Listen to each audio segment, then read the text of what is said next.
If you ask a Shiv Bhakt who is Lord Shiva, you'll probably never get just one answer. Some will call him Mahadev, the great god. Others know him as Bholenath, the innocent and compassionate Lord. Some call him Shankar, the one who brings auspiciousness. And many simply will just whisper, Har Har Mahadev. Welcome back to Sawan Diaries. Today we're going to explore a question that is in many ways impossible to answer. How do you describe the one whom millions of people have worshipped for thousands of years?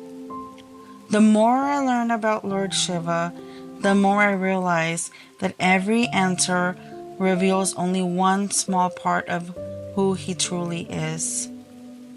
So today, rather than trying to define Lord Shiva, let's begin discovering him together.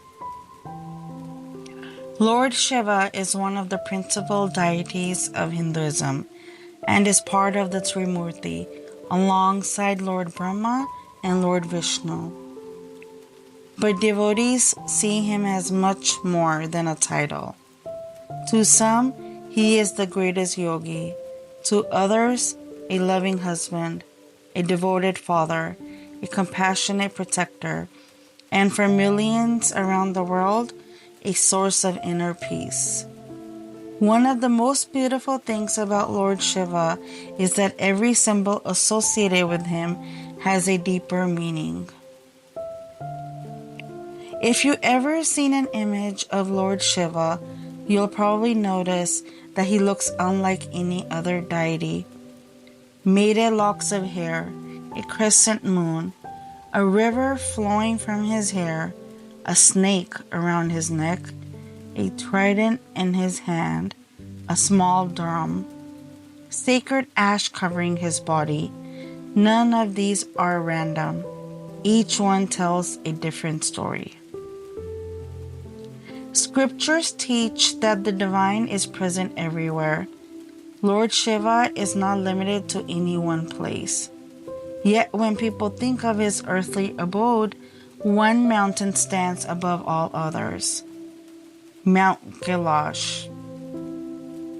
Located in the remote Himalayas on the Tibetan plateau, Mount Kailash has been revered for thousands of years. Hindus believe it is the sacred home of Lord Shiva and goddess Parvati, where Shiva sits in deep meditation. But it is also a holy mountain for Buddhists, Jains, and followers of the Bon tradition.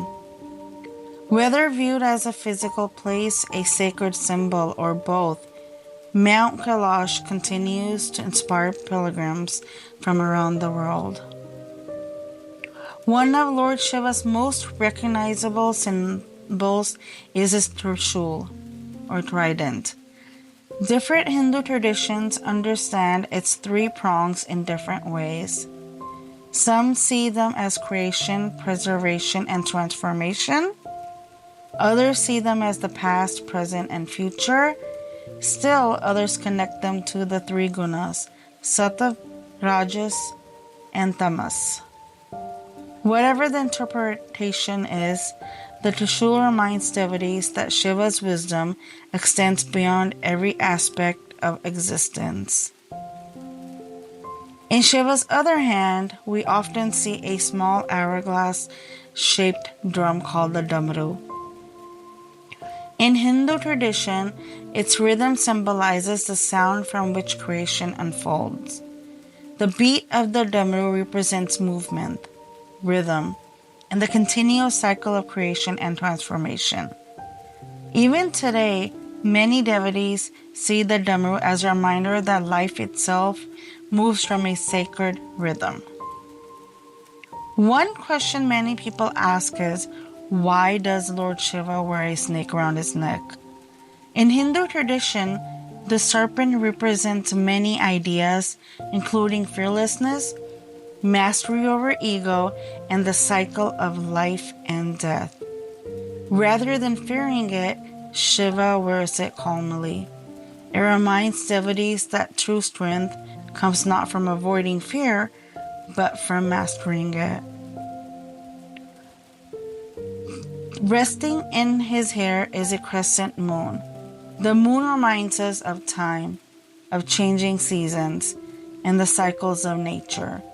Yet while the moon changes, Shiva remains steady and eternal. Flowing from Shiva's matted hair is the sacred river Ganga.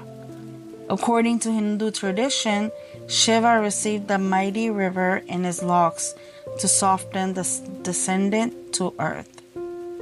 It is one of the most beloved stories in our scriptures, and we'll explore it in a future episode. At the center of Shiva's forehead is his third eye. It is often associated with wisdom, spiritual insight, and seeing beyond ordinary appearances. It reminds us that true vision is not only about what we see with our eyes, but also what we understand with our hearts and minds. One of the most beautiful names of Lord Shiva is Anand. It means without beginning and without an end. Before there were mountains, before there were oceans, before there was time itself, Shiva already was. Hindu philosophy teaches that Shiva is not limited by time or space or birth or death. He simply is. Today we have only begun answering one question: who is Lord Shiva? Every symbol we have seen today carries an even deeper story. And throughout Sawan Diaries, we'll continue discovering those stories together. In our next episode, we'll explore one of the most sacred and recognizable symbols in Hinduism. What is the Shivling?